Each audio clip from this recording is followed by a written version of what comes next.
ಇದನ್ನು ನಾವು ಯಾವುದಕ್ಕೆ ಹೋಲಿಕೆ ಮಾಡ್ಬೋದು ಅಂತ ಹೇಳಿದ್ರೆ, ಎರಡು ಬೀದಿಗಳಿರ್ತವೆ. ಆ ಬೀದಿಯಲ್ಲಿ ಈ ಶ್ವಾನಗಳು ಒಂದು ಬೌಂಡ್ರಿ ಹಾಕ್ಕೊಂಡಿರ್ತವೆ. ಆ ಕಡೆಯಿಂದ ನಾಯಿ ಈ ಕಡೆಗೆ ಬರೋಂಗಿಲ್ಲ, ಈ ಕಡೆಯಿಂದ ನಾಯಿ ಆ ಕಡೆಗೆ ಬರೋಂಗಿಲ್ಲ, ಕಾಲು ಕೆರೆದು ಜಗಳಕ್ಕೆ ಹೋಗೋದು ಅಂತ ಹೇಳ್ತಾರೆ. ಆ ರೀತಿಯಾಗಿ ಮೊಹಮ್ಮದ್ ಯೂನಸ್ ಇವತ್ತು ಬಲಿಷ್ಠವಾದ ಭಾರತದ ಮೇಲೆ ಕಾಲು ಕೆರ್ಕೊಂಡು ಜಗಳಕ್ಕೆ ಬರ್ತಾ ಇರತಕ್ಕಂಥದ್ದು, ಗಡಿಯಲ್ಲಿ ಕೋಮುಗಲಭೆಗಳಿಗೆ ಪ್ರಚೋದನೆ ಕೊಡ್ತಕ್ಕಂಥದ್ದು.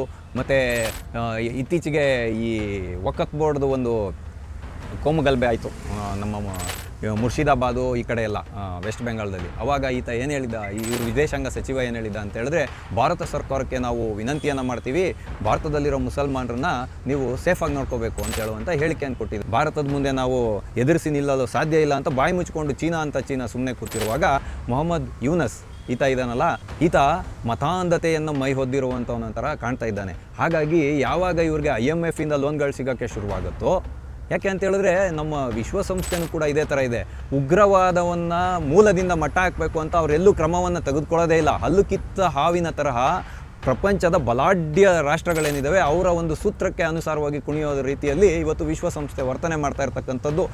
ಪ್ರಪಂಚದಲ್ಲಿರುವಂತಹ ಬೇರೆ ಸೇನೆಗಳಿಗೂ ಭಾರತೀಯ ಸೇನೆಗೂ ಏನು ವ್ಯತ್ಯಾಸ ಅಂತ ಹೇಳಿದ್ರೆ, ನಮ್ಮ ಯೋಧರು ನಿರಂತರವಾಗಿ ಕಾರ್ಯಾಚರಣೆಗಳನ್ನು ಮಾಡ್ತಾನೆ ಇರಬೇಕಾಗುತ್ತೆ. ಯಾಕೆಂದರೆ ಸುತ್ತಲೂ ಶತ್ರು ದೇಶಗಳಿಂದ ನಾವು ಸುತ್ತುವರೆದಿದ್ದೀವಿ, ಪ್ರಾಕೃತಿಕ ವಿಕೋಪಗಳು ಆವಾಗವಾಗ ಆಗ್ತಾ ಇರ್ತವೆ. ಹಂಗಾಗಿ ನಮ್ಮ ಯೋಧರು ನಿರಂತರವಾಗಿ ಆ ಕಾರ್ಯಾಚರಣೆಗಳನ್ನು ಮಾಡೋದ್ರ ಮುಖಾಂತರ ಅವ್ರು ಯಾವಾಗಲೂ ಅಭ್ಯಾಸವನ್ನು ಮಾಡ್ತಾನೆ, ಅಂದರೆ ಆ ಕಾರ್ಯಾಚರಣೆಗಳನ್ನು ಎದುರಿಸೋದ್ರ ಮುಖಾಂತರನೇ ಅವರು ಪರಿಣಿತರಾಗಿರ್ತಾರೆ ಯುದ್ಧ ತಂತ್ರಗಳಲ್ಲಿ.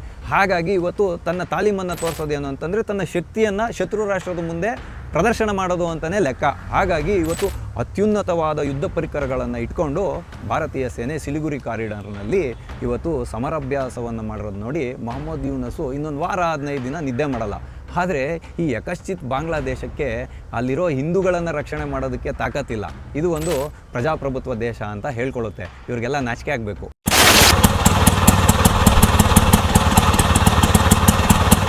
ಟಿವಿ ವಿಕ್ರಮದ ಸಮಸ್ತ ವೀಕ್ಷಕರಿಗೆ ಆಟೋವಾಲಾ ಕಾರ್ಯಕ್ರಮಕ್ಕೆ ಆತ್ಮೀಯವಾದ ಸ್ವಾಗತ. ನಾನು ನಿಮ್ಮ ಜಯಂತ್ ಪಾಂಡೆ. ಸ್ನೇಹಿತರೆ, ಆಟೋವಾಲಾ ಕಾರ್ಯಕ್ರಮಕ್ಕೆ ನಾವಿಂದು ಆಯ್ದುಕೊಂಡಂತಹ ವಿಷಯ, ಯೂನಸ್ಸಿಗೆ ಎದೆಯಲ್ಲಿ ಡವಡವ ಶುರುವಾಗಿದೆ. ಯಾಕೆ ಅಂತ ಹೇಳಿದ್ರೆ, ಇವತ್ತು ಭಾರತೀಯ ಸೇನೆ ಸಮರಾಭ್ಯಾಸವನ್ನು ನಡೆಸಿದೆ. ಹಂಗಾಗಿ ಇವತ್ತು ಮೊಹಮ್ಮದ್ ಯೂನಸ್ ಏನಿದ್ದಾರೆ, ಇವರು ಇವತ್ತು ಎದುರಿ ಕೂತ್ಕೊಂಡಿರೋವಂಥದ್ದು ಬಾಂಗ್ಲಾದೇಶದಲ್ಲಿ. ಯಾಕೆ ಅಂತ ಹೇಳಿದ್ರೆ, ಇತ್ತೀಚೆಗೆ ಯಾವಾಗ ಶೇಖ್ ಹಸೀನಾ ಅವರನ್ನು ದೇಶದಿಂದ ಆಚೆ ಕಳಿಸ್ಲಾಯ್ತಲ್ಲ, ಅಲ್ಲಿನ ಒಂದು ಆಂತರಿಕ ದಂಗೆಯಿಂದ, ಅದಾದಮೇಲೆ ಮೊಹಮ್ಮದ್ ಯೂನಸ್ ಅವರು ಭಾರತದ ಮೇಲೆ ಕತ್ತಿಯನ್ನು ಮಸೀತಲೇ ಇದ್ದರು. ಇವರ ಉತ್ತರನ ಪೌರುಷವನ್ನು ಎಲ್ಲೆಡೆಗೆ ತೋರಿಸ್ತಾನೇ ಇದ್ದರು. ಹಾಗಾಗಿ ಇವರು ಕೆಲವು ವಿಚಾರಗಳನ್ನು ಇವತ್ತು ಭಾರತಕ್ಕೆ ಯುದ್ಧ ಮಾಡೋದಕ್ಕೆ ಪ್ರಚೋದನೆ ಕೊಡುವ ರೀತಿಯಲ್ಲಿ ಮಾತಾಡ್ತಾಯಿದ್ರು. ಇದನ್ನು ನಾವು ಯಾವುದಕ್ಕೆ ಹೋಲಿಕೆ ಮಾಡ್ಬೋದು ಅಂತ ಹೇಳಿದ್ರೆ, ಎರಡು ಬೀದಿಗಳಿರ್ತವೆ. ಆ ಬೀದಿಯಲ್ಲಿ ಈ ಶ್ವಾನಗಳು ಒಂದು ಬೌಂಡ್ರಿ ಹಾಕ್ಕೊಂಡಿರ್ತವೆ. ಆ ಕಡೆಯಿಂದ ನಾಯಿ ಈ ಕಡೆಗೆ ಬರೋಂಗಿಲ್ಲ, ಈ ಕಡೆಯಿಂದ ನಾಯಿ ಆ ಕಡೆಗೆ ಬರೋಂಗಿಲ್ಲ, ಕಾಲು ಕೆರೆದು ಜಗಳಕ್ಕೆ ಹೋಗೋದು ಅಂತ ಹೇಳ್ತಾರೆ. ಆ ರೀತಿಯಾಗಿ ಮೊಹಮ್ಮದ್ ಯೂನಸ್ ಇವತ್ತು ಬಲಿಷ್ಠವಾದ ಭಾರತದ ಮೇಲೆ ಕಾಲು ಕೆರ್ಕೊಂಡು ಜಗಳಕ್ಕೆ ಬರ್ತಾ ಇರತಕ್ಕಂಥದ್ದು, ಗಡಿಯಲ್ಲಿ ಕೋಮುಗಲಭೆಗಳಿಗೆ ಪ್ರಚೋದನೆ ಕೊಡ್ತಕ್ಕಂಥದ್ದು. ಮತ್ತು ಇತ್ತೀಚೆಗೆ ಈ ವಕಫ್ ಬೋರ್ಡ್ದು ಒಂದು ಕೋಮುಗಲಭೆ ಆಯಿತು ನಮ್ಮ ಮುರ್ಷಿದಾಬಾದು ಈ ಕಡೆ ಎಲ್ಲ ವೆಸ್ಟ್ ಬೆಂಗಾಳದಲ್ಲಿ. ಆವಾಗ ಈತ ಏನು ಹೇಳಿದ್ದ, ಇವರು ವಿದೇಶಾಂಗ ಸಚಿವ ಏನು ಹೇಳಿದ್ದ ಅಂತ ಹೇಳಿದ್ರೆ, ಭಾರತ ಸರ್ಕಾರಕ್ಕೆ ನಾವು ವಿನಂತಿಯನ್ನು ಮಾಡ್ತೀವಿ, ಭಾರತದಲ್ಲಿರೋ ಮುಸಲ್ಮಾನರನ್ನ ನೀವು ಸೇಫಾಗಿ ನೋಡ್ಕೋಬೇಕು ಅಂತ ಹೇಳುವಂಥ ಹೇಳಿಕೆಯನ್ನು ಕೊಟ್ಟಿದ್ದರು. ಅಷ್ಟೇ ಅಲ್ಲದೆ ಇತ್ತೀಚೆಗೆ ಪೆಹಲ್ಗಾವ್ನ ಘಟನೆ ನಡೆಯೋದಕ್ಕೆ ಹತ್ರದಲ್ಲಿ ಈತ ಏನಂತ ಮೇ ತಿಂಗಳಲ್ಲೇ ಏನಂತ ಹೇಳಿಕೆಯನ್ನು ಕೊಟ್ಟಿದ್ದ ಅಂದರೆ, ಚೀನಾದಲ್ಲಿ ಕೂತ್ಕೊಂಡು ನಾವು ಭಾರತವನ್ನು ಇದು ಮಾಡ್ತೀವಿ, ಅಂದರೆ ಭಾರತದ ಮೇಲೆ ಯುದ್ಧವನ್ನು ಮಾಡ್ತೀವಿ ಅಂತ.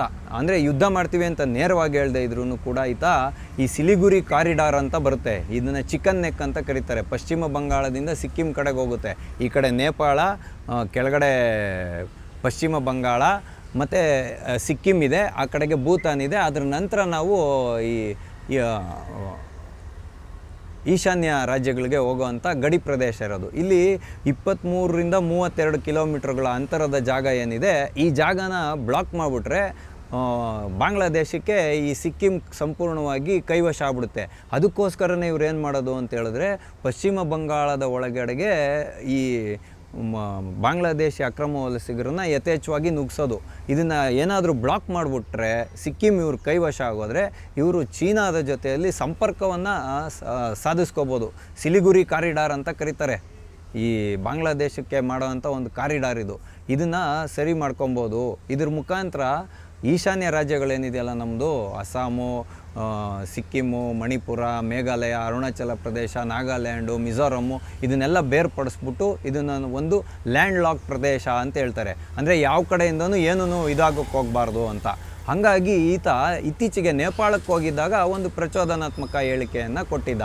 ಭೂತಾನ್ ಇರ್ಬೋದು, ನೇಪಾಳ ಇರ್ಬೋದು, ಮತ್ತು ಭಾರತದ ಈಶಾನ್ಯದ 7 ರಾಜ್ಯಗಳೇನಿದೆ ಇವು ಎಲ್ಲರೂ ಸೇರಿಕೊಂಡು ನಾವು ವ್ಯಾಪಾರ ವಹಿವಾಟುಗಳನ್ನ ಮಾಡಬೇಕು. ಯಾಕೆ ಅಂತೇಳಿದ್ರೆ ಈಶಾನ್ಯ ರಾಜ್ಯಗಳೇನಿದ್ದಾವೆ ಇವು ಭೂಕುಸಿತ ಹೊಂದತಕ್ಕಂಥ ಪ್ರದೇಶಗಳು. ಹಂಗಾಗಿ ನಮ್ಮ ಸಮುದ್ರದ ಸಹಾಯ ಇಲ್ಲದೆ ನೀವೇನನ್ನು ಪಡ್ಕೊಳ್ಳೋಕ್ಕಾಗಲ್ಲ, ಹಾಗಾಗಿ ನಿಮ್ಮನ್ನು ಲ್ಯಾಂಡ್ ಲಾಕ್ ಮಾಡ್ತೀವಿ ಅಂತ ಹೇಳುವಂಥ ಎಲ್ಲ ವಿಷಯಗಳನ್ನು ಈತ ಮುಂದೆ ಇಟ್ಟಿದ್ದ. ಆದರೆ ಭಾರತಕ್ಕೆ ಇವತ್ತು ಯಾವ ರೀತಿಯ ಸಂದಿಗ್ಧ ಪರಿಸ್ಥಿತಿಯಲ್ಲಿ ಭಾರತ ಇದೆ ಅಂತ ಹೇಳಿದ್ರೆ, ಈ ಕಡೆ ಪಾಕಿಸ್ತಾನದ ಮೇಲೆ ಯುದ್ಧ ಮಾಡೋಕ್ಕೆ ಹೋದರೆ ಈ ಕಡೆ ಚೀನಾ ನಮ್ಮ ಮೇಲೆ ಮೈ ಮೇಲೆ ಎರಗಿ ಬರುತ್ತೆ. ಹಾಗಾಗಿ ಇವತ್ತು ಭಾರತ ಏನು ಯೋಚನೆ ಮಾಡ್ತಾಯಿತ್ತು ಅಂತ ಹೇಳಿದ್ರೆ, ಪಾಕಿಸ್ತಾನದ ಮೇಲೆ ಆಪ್ರೇಷನ್ ಮಾಡಿದ್ರೆ ಚೀನಾ ನಮ್ಮ ಮೇಲೆ ಎರಗಿ ಬೀಳ್ಬೋದು ಅಂತ ಒಂದು ಅನುಮಾನ ವ್ಯಕ್ತ ಆಗಿತ್ತು. ಆದರೆ ಯಾವಾಗ 80% ಶಸ್ತ್ರಾಸ್ತ್ರಗಳು ಚೀನಾ ಸರಬರಾಜು ಮಾಡಿರುವಂಥ ಶಸ್ತ್ರಾಸ್ತ್ರಗಳು ಪಾಕಿಸ್ತಾನದ ಹತ್ರ ಇತ್ತು, ಅದನ್ನು F-15 ಅಂತ ಹೇಳುವಂಥ ಕ್ಷಿಪಣಿ ಇರ್ಬೋದು, HQ-9 400 ಅಂತ ಹೇಳುವಂತಹ ಇದು ಏರ್ ಡಿಫೆನ್ಸ್ ಸಿಸ್ಟಮ್ ಇರ್ಬೋದು, ಮತ್ತು JF-10, JF-17 ಅಂತ ಹೇಳುವಂಥ ಏರ್ಕ್ರಾಫ್ಟ್ಗಳಿರ್ಬೋದು. ಇತ್ತೀಚಿನ ಮಾಹಿತಿ ಪ್ರಕಾರ 7-8 ಚೈನಾದ ಏರ್ಕ್ರಾಫ್ಟ್ಗಳನ್ನು ಒಡೆದು ಬಿಸಾಕಿದೆ ರೀ ಭಾರತ. ಚೈನಾದ ಡ್ರೋನ್ಗಳಿರ್ಬೋದು, ಇವೆಲ್ಲ ಯಾವಾಗ ಸಿಕ್ತೋ ಬ್ಲಾಸ್ಟ್ ಆಗದೆ ಬಿದ್ದಿದ್ದಾವೆ ಕೆಲವು ಕ್ಷಿಪಣಿಗಳು ಚೀನಾದು. ಅದನ್ನು ಹೇಳಿದಾಗ ಅಲ್ಲಿನ ವಿದೇಶಾಂಗ ಸಚಿವ ಒಂದು ಸ್ಪಷ್ಟತೆಯನ್ನು ಕೊಟ್ಟಿದ್ದ. ಏನಂತ ಹೇಳಿದ್ರೆ, ನಾವು ಯಾವುದೇ ಶಸ್ತ್ರಾಸ್ತ್ರವನ್ನು ಪಾಕಿಸ್ತಾನಕ್ಕೆ ಸರಬರಾಜು ಮಾಡಿಲ್ಲ ಅಂತ. ಆದರೆ ಇವತ್ತು ಕೆಲವೇ ದಿನಗಳ ಅಂತರದಲ್ಲಿ ಅರುಣಾಚಲ ಪ್ರದೇಶದ ಜಾಗದಲ್ಲಿ ಹೆಸರುಗಳನ್ನು ಚೇಂಜ್ ಮಾಡ್ತಾಯಿದ್ದಾರೆ ಚೈನಾದವ್ರು ಬಂದು ಭಾರತದ ಭೂಪ್ರದೇಶದೊಳಗೆ. ಹಾಗಾಗಿ ಇವತ್ತು ಚೀನಾ ಕಾಲ್ಕೇರೋದು ಜಗಳಕ್ಕೆ ಬರುವಂಥ ಮುನ್ಸೂಚನೆ ಸಿಗ್ತಾಯಿತ್ತು, ಆದರೆ ಎಲ್ಲೂ ಬರಲಿಲ್ಲ. ಅಂತಾರಾಷ್ಟ್ರೀಯ ಒತ್ತಡಗಳಿರ್ಬೋದು, ಅಥವಾ ಭಾರತ ನಮ್ಮನ್ನು ದಿಟ್ಟವಾಗಿ ಎದುರಿಸುತ್ತೆ ಅಂತಿರ್ಬೋದು, ಅಥವಾ ಶಸ್ತ್ರಾಸ್ತ್ರಗಳು ಇವತ್ತು ಸಾಬೀತಾಗೋಗಿದೆ, ಭಾರತದ ಮುಂದೆ ನಾವು ಎದುರಿಸಿ ನಿಲ್ಲಲು ಸಾಧ್ಯ ಇಲ್ಲ ಅಂತ ಬಾಯಿ ಮುಚ್ಚಿಕೊಂಡು ಚೀನಾ ಸುಮ್ಮನೆ ಕೂತಿರುವಾಗ, ಮೊಹಮ್ಮದ್ ಯೂನಸ್ ಈತ ಇದ್ದಾನಲ್ಲ, ಈತ ಮತಾಂಧತೆಯನ್ನು ಮೈ ಹೊದ್ದಿರುವಂಥವನಂತರ ಕಾಣ್ತಾ ಇದ್ದಾನೆ. ಹಾಗಾಗಿ ಯಾವಾಗ ಇವ್ರಿಗೆ IMF ಇಂದ ಲೋನ್ಗಳು ಸಿಗೋಕ್ಕೆ ಶುರುವಾಗುತ್ತೋ, ಯಾಕೆ ಅಂತ ಹೇಳಿದ್ರೆ ನಮ್ಮ ವಿಶ್ವಸಂಸ್ಥೆನೂ ಕೂಡ ಇದೇ ಥರ ಇದೆ. ಉಗ್ರವಾದವನ್ನು ಮೂಲದಿಂದ ಮಟ್ಟ ಹಾಕಬೇಕು ಅಂತ ಅವರೆಲ್ಲೂ ಕ್ರಮವನ್ನು ತೆಗೆದುಕೊಳ್ಳೋದೇ ಇಲ್ಲ. ಹಲ್ಲು ಕಿತ್ತ ಹಾವಿನ ತರಹ ಪ್ರಪಂಚದ ಬಲಾಢ್ಯ ರಾಷ್ಟ್ರಗಳೇನಿದ್ದಾವೆ ಅವರ ಒಂದು ಸೂತ್ರಕ್ಕೆ ಅನುಸಾರವಾಗಿ ಕುಣಿಯೋದ ರೀತಿಯಲ್ಲಿ ಇವತ್ತು ವಿಶ್ವಸಂಸ್ಥೆ ವರ್ತನೆ ಮಾಡ್ತಾ ಇರತಕ್ಕಂಥದ್ದು. ಭಯೋತ್ಪಾದನೆಯಲ್ಲಿ ಹಸುನೀಗ್ತಾ ಇರತಕ್ಕಂಥ ಸಾಕಷ್ಟು ಜನರಿಗೆ ಮಾನವ ಹಕ್ಕುಗಳಿಲ್ಲ. ಆದರೆ ಭಯೋತ್ಪಾದಕರ ವಿಷಯ ಬಂದಾಗ, ಭಯೋತ್ಪಾದಕ ದೇಶಗಳ ವಿಷಯ ಬಂದಾಗ ಇವರಿಗೆ ಮಾನವ ಹಕ್ಕುಗಳು ಅಡ್ಡ ಬರ್ತವೆ. ಹಾಗಾಗಿ ಇದಕ್ಕೆಲ್ಲ ಒಂದು ದಿಟ್ಟ ಉತ್ತರವನ್ನು ಕೊಡಬೇಕಲ್ಲ. ಅಂದರೆ ಯಾವಾಗಲೂ ಭಾರತ 3-4 ದೇಶಗಳನ್ನು ಎದುರಿಸಿ ಯುದ್ಧ ಮಾಡುವಂಥ ಸಂದರ್ಭ ಒದಗಿ ಬರುತ್ತೆ. ಹಾಗಾಗಿ ಇವತ್ತು ಸಿಲಿಗುರಿ ಹತ್ರ ಇರುವಂಥ ಸೇನಾ ನೆಲೆಗಳಲ್ಲಿ ಭಾರತ ಇವತ್ತು ಅತ್ಯಾಧುನಿಕವಾದಂಥ ತಂತ್ರಜ್ಞಾನದ ಮುಖಾಂತರ, ಇಂದಿನ ತಲೆಮಾರಿಗೆ ಹೊಂದುವಂತಹ ತಂತ್ರಜ್ಞಾನದ ಮುಖಾಂತರ ಸಮರಾಭ್ಯಾಸವನ್ನು ಮಾಡ್ತು. ಅದನ್ನು ನೋಡಿ ಮೊಹಮ್ಮದ್ ಯೂನಸ್ಗೆ ಇವಾಗ ಡವ ಶುರುವಾಗಿರ್ತಕ್ಕಂಥದ್ದು. ಅಂದರೆ ಪಾಕಿಸ್ತಾನ ಇದೆಯಲ್ಲ, ಪರಮಾಣು ರಾಷ್ಟ್ರ. ಅದು ಹೇಳಿ ಕೇಳಿ ಬಾಂಗ್ಲಾದೇಶ ಪರಮಾಣು ರಾಷ್ಟ್ರನೂ ಅಲ್ಲ, ಸೇನೆಯಲ್ಲೂ ಕೂಡ ಅವ್ರಿಗೆ ಯಾವುದೋ ಒಂದು ಅಂತ ಹೇಳ್ಕೊಳೋ ಅಂಥ ಸೇನೆಯೂ ಏನೂ ಇಲ್ಲ. ಭಾರತ ಹೇಳಿ ಕೇಳಿ ಬಾಂಗ್ಲಾದೇಶದ ಒಂದು ಬಾರ್ಡ್ರ ಒಳಗಡೆನೇ ಹೋಗೋದು ಬೇಡ, ನಮ್ಮ ವಾಯು ನೆಲೆಗಳಲ್ಲೇ ನಿಂತ್ಕೊಂಡು ಮತ್ತು ನಮ್ಮ ಆಕಾಶ ಕ್ಷಿಪಣಿ ಇರ್ಬೋದು, ಬ್ರಹ್ಮೋಸ್ ಇರ್ಬೋದು, S-400 ಇರ್ಬೋದು, ಇಂಥ ಎಲ್ಲ ಕ್ಷಿಪಣಿಗಳನ್ನು ಉಪಯೋಗಿಸೋದ್ರ ಮುಖಾಂತರ ಮತ್ತು ನಮ್ಮ ಟ್ಯಾಂಕರ್ಗಳನ್ನು ಬಳಸೋದ್ರ ಮುಖಾಂತರ ಬಾಂಗ್ಲಾದೇಶನ ತುಂಬ ಕಂಟ್ರೋಲ್ ಮಾಡ್ಬೋದು. ಮತ್ತು ಈ ಕಡೆಯಿಂದ ಸಮುದ್ರದ ಮುಖಾಂತರನೂ ಕೂಡ ಒಂದು ಆಘಾತವನ್ನು ಕೊಟ್ಟು ದಾಳಿಯನ್ನು ಮಾಡ್ಬೋದು. ಆದರೆ ಭಾರತ ಯಾವತ್ತೂ ಯುದ್ಧಕ್ಕೆ ಪ್ರಚೋದನೆ ಕೊಡಲ್ಲ. ಆದರೆ ಈತನ ಹೇಳಿಕೆಗಳು ಇತ್ತೀಚೆಗೆ ಮಿತಿ ಮೀರಿ ಹೋಗ್ತಾ ಇರೋದ್ರಿಂದ ಇವತ್ತು ಅಲ್ಲಿ ಸೇನೆ ತನ್ನ ತಾಲೀಮನ್ನು ನಡೆಸ್ತಾ ಇದೆ. ಯಾಕೆ ಅಂತ ಹೇಳಿದ್ರೆ, ಈ ಬಾರ್ಡ್ರ್ಗಳಲ್ಲೆಲ್ಲ ನದಿಗಳಿದ್ದಾವೆ, ಈ ಬಾಂಗ್ಲಾದೇಶದ ಸಣ್ಣ ಪುಟ್ಟ ನದಿಗಳು. ಅಲ್ಲಿ ಪ್ರಕೃತಿಯ ಹಲವಾರು ಸವಾಲುಗಳನ್ನು ಎದುರಿಸಿ ಬಾಂಗ್ಲಾದೇಶದ ಮೇಲೆ ನಾವು ಯುದ್ಧವನ್ನು ಮಾಡಬೇಕು. ಇದೇ ಇಲ್ಲಿರೋ ಅಂಥ ಒಂದು ರಹಸ್ಯ ಏನು ಅಂತ ಹೇಳಿದ್ರೆ, ಪ್ರಪಂಚದಲ್ಲಿರುವಂತಹ ಬೇರೆ ಸೇನೆಗಳಿಗೂ ಭಾರತೀಯ ಸೇನೆಗೂ ಏನು ವ್ಯತ್ಯಾಸ ಅಂತ ಹೇಳಿದ್ರೆ, ನಮ್ಮ ಯೋಧರು ನಿರಂತರವಾಗಿ ಕಾರ್ಯಾಚರಣೆಗಳನ್ನು ಮಾಡ್ತಾನೇ ಇರಬೇಕಾಗುತ್ತೆ. ಯಾಕೆಂದರೆ ಸುತ್ತಲೂ ಶತ್ರು ದೇಶಗಳಿಂದ ನಾವು ಸುತ್ತುವರೆದಿದ್ದೀವಿ, ಪ್ರಾಕೃತಿಕ ವಿಕೋಪಗಳು ಆವಾಗವಾಗ ಆಗ್ತಾ ಇರ್ತವೆ. ಹಂಗಾಗಿ ನಮ್ಮ ಯೋಧರು ನಿರಂತರವಾಗಿ ಆ ಕಾರ್ಯಾಚರಣೆಗಳನ್ನು ಮಾಡೋದ್ರ ಮುಖಾಂತರ ಅವ್ರು ಯಾವಾಗಲೂ ಅಭ್ಯಾಸವನ್ನು ಮಾಡ್ತಾ, ಅಂದರೆ ಆ ಕಾರ್ಯಾಚರಣೆಗಳನ್ನು ಎದುರಿಸೋದ್ರ ಮುಖಾಂತರನೇ ಅವರು ಪರಿಣಿತರಾಗಿರ್ತಾರೆ ಯುದ್ಧ ತಂತ್ರಗಳಲ್ಲಿ. ಹಾಗಾಗಿ ಇವತ್ತು ತನ್ನ ತಾಲೀಮನ್ನು ತೋರಿಸೋದೇನು ಅಂತಂದರೆ, ತನ್ನ ಶಕ್ತಿಯನ್ನು ಶತ್ರು ರಾಷ್ಟ್ರದ ಮುಂದೆ ಪ್ರದರ್ಶನ ಮಾಡೋದು ಅಂತಲೇ ಲೆಕ್ಕ. ಹಾಗಾಗಿ ಇವತ್ತು ಅತ್ಯುನ್ನತವಾದ ಯುದ್ಧ ಪರಿಕರಗಳನ್ನು ಇಟ್ಕೊಂಡು ಭಾರತೀಯ ಸೇನೆ ಸಿಲಿಗುರಿ ಕಾರಿಡಾರ್ನಲ್ಲಿ ಇವತ್ತು ಸಮರಾಭ್ಯಾಸವನ್ನು ಮಾಡಿರೋದು ನೋಡಿ ಮೊಹಮ್ಮದ್ ಯೂನಸ್ಸು ಇನ್ನೊಂದು ವಾರ 15 ದಿನ ನಿದ್ದೆ ಮಾಡಲ್ಲ. ಆದರೆ ಈ ಯಕಶ್ಚಿತ್ ಬಾಂಗ್ಲಾದೇಶಕ್ಕೆ ಅಲ್ಲಿರೋ ಹಿಂದೂಗಳನ್ನು ರಕ್ಷಣೆ ಮಾಡೋದಕ್ಕೆ ತಾಕತ್ತಿಲ್ಲ. ಇದು ಒಂದು ಪ್ರಜಾಪ್ರಭುತ್ವ ದೇಶ ಅಂತ ಹೇಳ್ಕೊಳ್ಳುತ್ತೆ. ಇವ್ರಿಗೆಲ್ಲ ನಾಚಿಕೆ ಆಗಬೇಕು. ಯಾಕೆ ಅಂತ ಹೇಳಿದ್ರೆ, ಅದೇ ಮಣ್ಣಲ್ಲೇ ಹುಟ್ಟಿದಂಥ ಹಿಂದೂಗಳ ರಕ್ಷಣೆ ಮಾಡೋಕ್ಕಾಗದೇ ಇರೋವಂಥ ಈ ಮೊಹಮ್ಮದ್ ಯೂನಸ್ ಭಾರತದಂಥ ಪ್ರಬಲ ರಾಷ್ಟ್ರವನ್ನು, ಅದರೊಳಗಾಗಿ ಕೂಡ ಮಾನವೀಯತೆಯನ್ನು ತನ್ನ ಮೂಲ ಧರ್ಮವಾಗಿಸಿರುವಂತಹ ಭಾರತದ ಮೇಲೆ ಯುದ್ಧ ಮಾಡಲು ಪ್ರಚೋದನೆ ಕೊಡುವಂಥ ಹೇಳಿಕೆಗಳನ್ನು ಕೊಡ್ತಾರೆ. ಹಾಗಾಗಿ ಇವ್ರಿಗೆಲ್ಲ ದಿಟ್ಟವಾದ ಉತ್ತರವನ್ನು ಕಲಿಸೋದ್ರ ಮುಖಾಂತರನೇ ಭಾರತ ಇವತ್ತು ವಿಶ್ವಗುರುವಾಗಿ ಹೊರಹೊಮ್ಮಬೇಕು. ಹಾಗಾಗಿ ಈ ಭಯೋತ್ಪಾದನೆಯ ವಿರುದ್ಧ ಇವತ್ತು ಭಾರತ ಸರ್ಕಾರ ತೆಗೆದುಕೊಂಡಿದೆಯಲ್ಲ ಶೂನ್ಯ ಸಹಿಷ್ಣುತೆಯನ್ನು, ಇದನ್ನು ಬಾಂಗ್ಲಾದೇಶದ ಮೇಲೂ ಕೂಡ ಪ್ರಯೋಗ ಮಾಡಬೇಕು. ಅಲ್ಲಿರುವಂಥ ಹಿಂದೂಗಳ ಸಂರಕ್ಷಣೆಗೆ ಮುಂದಾಗಬೇಕು ಭಾರತ. ಅದೇ ಅಲ್ದಿರ ಇವತ್ತು ಹೆಂಗೆ ನಮ್ಮ ಸಿಂಧೂ ನದಿಯ ನೀರಿನ ಒಪ್ಪಂದದ ಮುಖಾಂತರ ಪಾಕಿಸ್ತಾನದ ಮೇಲೆ ನಾವು ಇವತ್ತು ಜಲಯುದ್ಧವನ್ನು ಮಾಡ್ತಾಯಿದ್ದೀವೋ, ಹಂಗೆ ಬಾಂಗ್ಲಾದೇಶದಲ್ಲಿ ತೀಸ್ತಾ ನದಿ ಅಂತ ಹರಿಯುತ್ತೆ. ಇದು ಭಾರತದಲ್ಲೇ ಹುಟ್ಟುತ್ತೆ, ಭಾರತದಲ್ಲಿ ಹುಟ್ಟಿ ಬಾಂಗ್ಲಾದೇಶದಲ್ಲೂ ಹರಿಯುತ್ತೆ. ಇದಕ್ಕೆ ನಾವು ಅಣೆಕಟ್ಟುಗಳನ್ನು ಕಟ್ಟಿದ್ದೀವಿ. ಇದ್ರ ಮಧ್ಯೆ ಕೂಡ ಒಪ್ಪಂದಗಳು ಮಾಡ್ಕೋಬೇಕು ಅಂತ ಬಾಂಗ್ಲಾದೇಶ ಅಪೇಕ್ಷೆಯನ್ನು ಪಡ್ತಾ ಇರ್ತಕ್ಕಂಥದ್ದು. ಹಾಗಾಗಿ ಒಪ್ಪಂದವನ್ನು ಮಾಡಿಕೊಳ್ಳದೆ ಬಾಂಗ್ಲಾದೇಶದ ಮೇಲೆ ಕೂಡ ಜಲಯುದ್ಧವನ್ನು ಮಾಡಬೇಕು. ಮತ್ತು ಇವತ್ತು ನಮ್ಮ ಈಶಾನ್ಯ ರಾಜ್ಯಗಳಲ್ಲಿ ಇವತ್ತು ಹಲವಾರು ಖಾಸಗಿ ಕಂಪನಿಗಳು ವಿದ್ಯುತ್ತನ್ನು ಸರಬರಾಜು ಮಾಡ್ತಾಯಿದೆ ಬಾಂಗ್ಲಾದೇಶಕ್ಕೆ.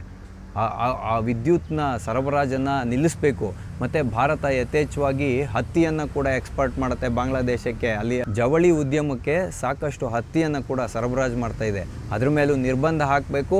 ಮತ್ತು ಭಾರತ ಆಂತರಿಕವಾಗಿ ನಮ್ಮ ದೇಶದ ಒಳಗೆ ಜವಳಿ ಉದ್ಯಮಕ್ಕೆ ಪ್ರೋತ್ಸಾಹ ಕೊಡುವುದರ ಮುಖಾಂತರ ಬಾಂಗ್ಲಾದೇಶಕ್ಕೆ ಪೆಟ್ಟನ್ನು ಕೊಡಬೇಕು.